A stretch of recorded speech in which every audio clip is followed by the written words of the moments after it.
We are back with another Pick'em video. It is Tuesday, December 9th in the NBA. We've got two games, but they're two cup games. Oops, they should be playing like playoff games, and hopefully we got some solid ones to watch. So that's what we're going to get into for today. If that sounds cool, go ahead and leave the video a like, comment something down below, subscribe if you are new. Let's hop into the recap of yesterday's video picks, where we went 2-0 for the little mini sweep. We're gonna do a giveaway again, so if you comment something down below and like the video, you'll be entered into a giveaway, giving a free month of my Discord away for a random commenter down below, and we'll announce that in the next video. So get your comments in, I love reading them all, and of course you gotta like the video too, and you gotta be subscribed, so do all those good things. And here it is, just went over the two plays because we got a few days this week where we only have a couple games. Yesterday we had 3, today we got 2, tomorrow we have 2. But yeah, let's talk about it. De'Aaron Fox over his 5.5 assists. He got 7, so he kind of a no-sweat bet, honestly, but he had 5, and then he had 6, and then he went back to 5. I thought we were going to get screwed by a stat correction, but right as I was realizing the stat correction, he got another assist to Stephon Castle for a 3, so he's back up to 6. So really a no-sweat bet on that one if you guys were watching. And then Naz Reid, Rudy Gobert gets ejected in that game, but it didn't matter. Naz had been playing a lot of time anyway. I was expecting 28 or so minutes. He was shooting horribly, shot about 2 for 12, but we didn't attack the points, we attacked the rebounds and assists, and he didn't get any assists either, but he did chip in with 9 rebounds to cash the plus 104 for plus 1.91 units on a 2-pick day. So we love to see that, absolutely. Also, while I got you guys here, I will talk about the Amin Thompson under 5.5 assists, the play that I was like, he had 4 potential assists in that game, how did he even go over? I went back and watched the assists. It is crazy. I'll show those clips at the end of the video just if people are interested in. But yeah, we lost that play. He ended with 6 assists. Some of those were absolutely ridiculous in my mind. But we're still up 12.07 units on the entire season. I've tracked every single YouTube pick I've given you guys out.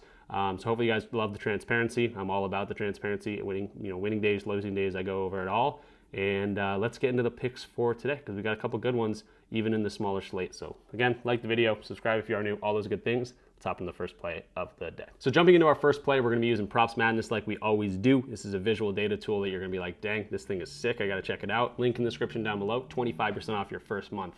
And we're gonna talk Tyler Herro over 22.5 points. You're gonna see around minus 120 at a lot of different books. I'm taking this at minus 115 on Novig. If you're not on Novig, I also have a link in the description down below for that as well.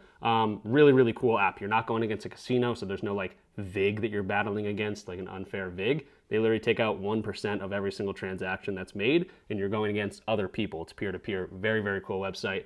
Usually has the best odds and things, payouts for a lot of different plays. But yeah, Novig, minus 115. Tyler Herro, 22.5 points. Why am I loving this? He's only played 5 games. He's got an injury tag. He's missed the last 2 games. Why are we going to a guy that's injured throughout the entire season? Well, I like this matchup a lot for Tyler Herro, and we're going to break it down. Might be a little bit of a longer breakdown, but we only have 2 plays today, so fasten your seatbelts and get locked in for this one. So he's only played 5 games, has been injured most of the season, probable tag, injury tag today, should go out there and play. But in the 5 games, he hasn't played less than 29 minutes in any of these games. You see 29 minutes, 32, 29, 33 minutes. I expect in a 1-point game or in a 1-point spread, hopefully this thing stays close. It's a cup game as well. Winner go home in the cup. They get a big incentive for winning this thing. So people that don't care about the cup, these guys are getting like $750,000 to $1 million if they actually go out there and win the whole thing. So there's some incentive here. So he could play absolutely 30 and maybe even 35 or so minutes in this game. And he's been great in the 5 games he's played. I think he's healthy. They're being a little cautious with him, but he's healthy, and I think he's going to be out there and ready to go. So now let's look at the matchup against the Orlando Magic. Now, the Orlando Magic, great defensively, 6th ranked in terms of defensive rating. Now, prayers up to Franz Wagner. Looks like he avoided a serious injury. If you watch that play, it looked like the dude broke his leg or tore his ACL or something crazy. Luckily, only a high ankle sprain, but he's not going to be in this game. Is he a plus defender? He's a big guy out there, so I would say probably a neutral defender. But they're a good defensive team. Now, what do? They have a defensive scheme like a lot of the good defensive teams do, but you still see some glaring weak spots. Isolation, they rank 30th. Pull-up, they rank 30th. 38% of Tyler Herro's points come in that mid-range, or I guess the non-restricted area paint, the floater range, 28th ranked there. So why are they so weak to this? And why are these all high-usage players crushing them? Jalen Brunson, 30. De'Aaron Fox, 31. Giddey, 22. Cunningham, 39. Why are all these high-usage players crushing these guys? Well, it's exactly how they play defense. They play one-on-one, and they're saying, hey, these guys, offense has an advantage over defense in the NBA. These guys are going to be able to get to their shots. Shea, Luka, Cade Cunningham, Fox, Brunson, all these guys are going to be able to get their shots. What we can do is make it so it's harder for them to get the other guys involved. We're not going to double these guys very often. We're going to let them play one-on-one, and we're going to play one-on-one with the catch-and-shoot guys standing in the corner, and we're not going to leave them. That's why you see catch-and-shoot, the Magic rank number 2. Spot-up shots, they rank number 6. They're playing one-on-one, so the high-usage players can get theirs, but they can't get these other guys involved, which in turn, you got to give the good with the bad on that, in turn usually means for a good defensive scheme.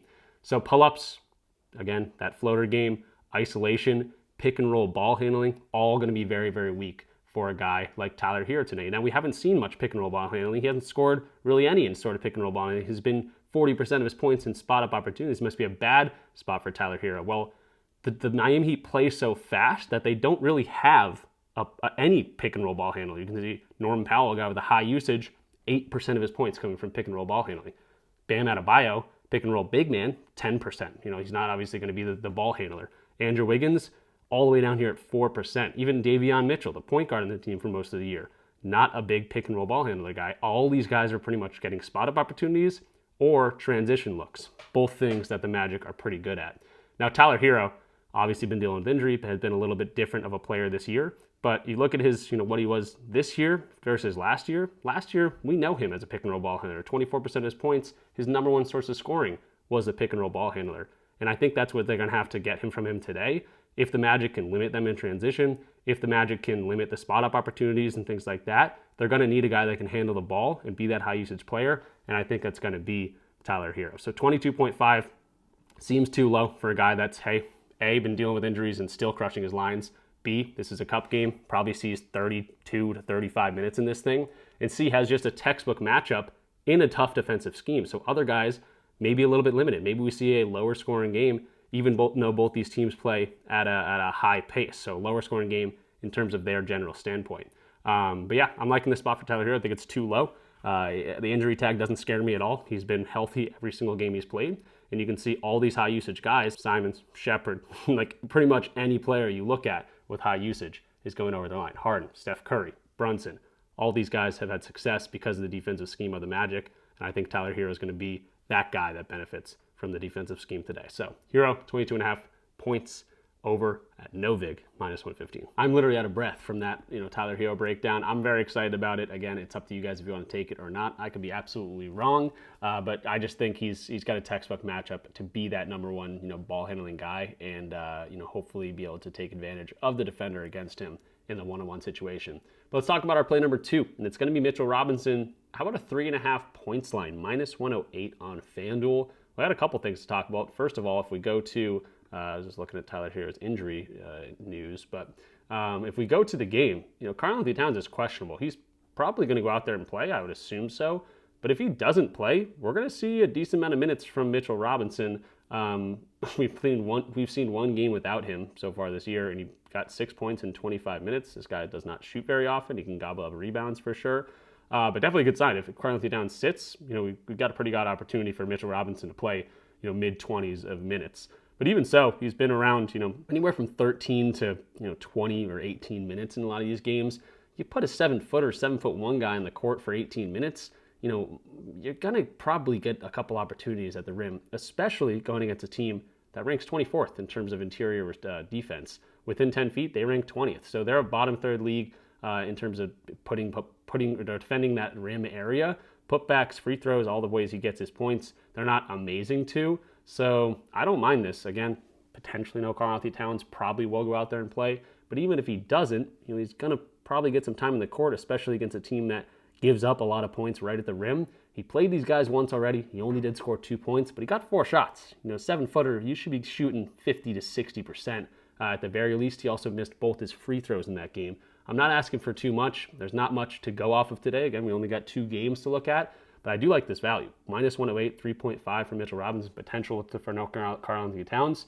I like it either way if Towns plays or not, but huge boost opportunity if he doesn't play. I'm liking the spot for him. So I'm liking Mitchell Robinson. They got everyone back in the lineup, I will say. Jalen Brunson, OG, Mikal Bridges never misses a game. But even in those games that they're all playing, he's over this in 71% of games. He's averaging right around that 16 to 17 minute mark, 17.7 minutes. Really like my opportunities. If he can get to the free throw line, hopefully he doesn't airball any, maybe puts one down, that'd be nice for us. But again, if he's going to shoot 4 times, I like his chances to make 2 of them in a very good spot. So Mitchell Robinson, 3.5 points. Not the sexiest line in the world, but seems too low for sure. So I'm gonna go ride with the big man on the second play. And because we only got 2 plays, going to give you guys a full Betr slip as well. This is going to be a plus 500 parlay, and you can use it on Betr. Code RichPicks when you sign up. There'll be a link in the description down below. When you use code RichPicks, you get a free $10 just for signing up, and then you're also going to get a deposit match up to $200. So definitely check us out. That's free money. Again, use code RichPicks. Let them know that I sent you there, and you get this this offer. But here's the Betr slip. We're going to use the Tyler Herro over his 22.5 points. And then I got 2 Knicks, Jalen Brunson, kind of similar defensive scheme going up against the Raptors here. Probably going to have to score a little bit more, so I like the rebounds and assists on the under. OG Anunoby back in the lineup, so Clarkson not getting as much time. And if Brunson's not going to be getting dimes to easy catch and shoot opportunities, it's going to hurt Clarkson. So I like this little correlation as well. And we're still getting the full 6x on Betr, 25 into 150. So a nice little slip for you guys. And again, if you're not on Betr already, use code RichPicks when signing up. Get that deposit match, get that free $10. And if you use my code, let me know in the comments down below because I'll give you a free month in my Discord. So win-win-win situation. Hopefully we cash out on this. I gave you guys a Dabble slip yesterday. We went 2 and 3 of that one, or we went 2, 4, 3 on that one.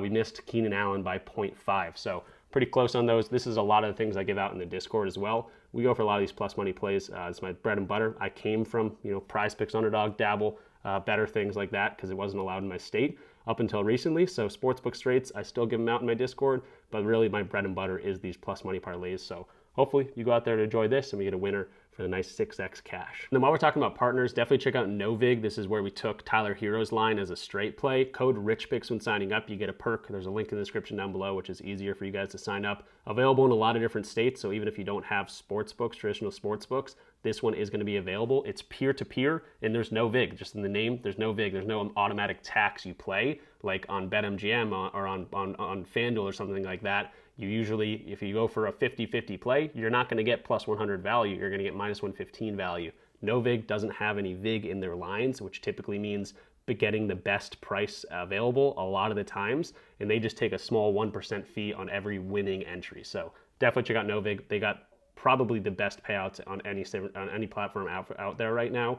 Highly recommend checking it out if you haven't already. And again, use code RichPicks or the link in the description down below. Well, that'll do it for us. Let's get into the recap real quick. Again, we took Tyler Herro over his points on Novig, minus 115, 22.5 points. Then we took Mitchell Robinson, 3.5 points. We're not asking for too much, but we're getting minus 108 value on FanDuel. This is a 1-unit play. So we got 2 units down the NBA. I gave you guys the Betr slip as well. That'll be a 6x play. If I had to put a unit on it, it would be 0.25 units. It'd be a quarter unit play for me.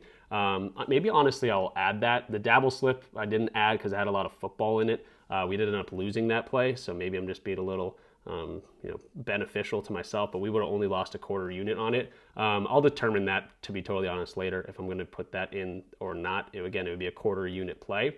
But yeah, we've been killing it. We're up 12.07 units on the entire NBA. Very transparent over here. Hopefully you guys enjoy that. And yeah, that's going to do it for me in this one. And again, if you got to this point in the video, definitely go and leave it a like, comment something down below, subscribe if you are new. And remember, we're doing the giveaway. So again, comment, like, subscribe. You got to do all those things to get into the giveaway that we will do hopefully tomorrow. Now, I am flying out of the country tomorrow very early in the morning. So I don't know when or if I will get a video out tomorrow. Hopefully I do, maybe at the airport or something. But then I will be out of the country for the next 10 days. So I said the 17th last time. I'm actually out of the country till the 19th. The plan is to do videos every single day down there. I don't know if I'll be able to specifically do the plays, or maybe I'll have to get on an offshore book or something like that, or something available in that country. But I will do my best to get the videos out for you guys at the very least.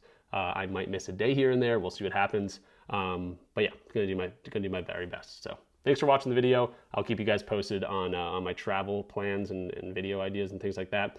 But that will do it. So enjoy the cup games. Should be good games over the next few days with this NBA Cup. They're going to play like playoff games. Again, people are going to be like, no one cares about the Cup. I think some of these guys do because they are, playing for a lot of money. And it might not be a lot of money for the stars, but for the 14th and 15th and the 12th guy on the bench, $1 million is a lot of change. So hopefully these guys go out there and play their best. We have seen this in the past where we've seen playoff type games, and that's what hopefully we get today because it's just more fun to watch. And when it's more fun to watch and you actually watch the games, betting's a little bit more fun as well. So that'll do it for me. Thank you guys for watching. I hate this thing. I need to get like a curtain or something for this window. But that's it. I'm done. See you guys in the next one. Peace out.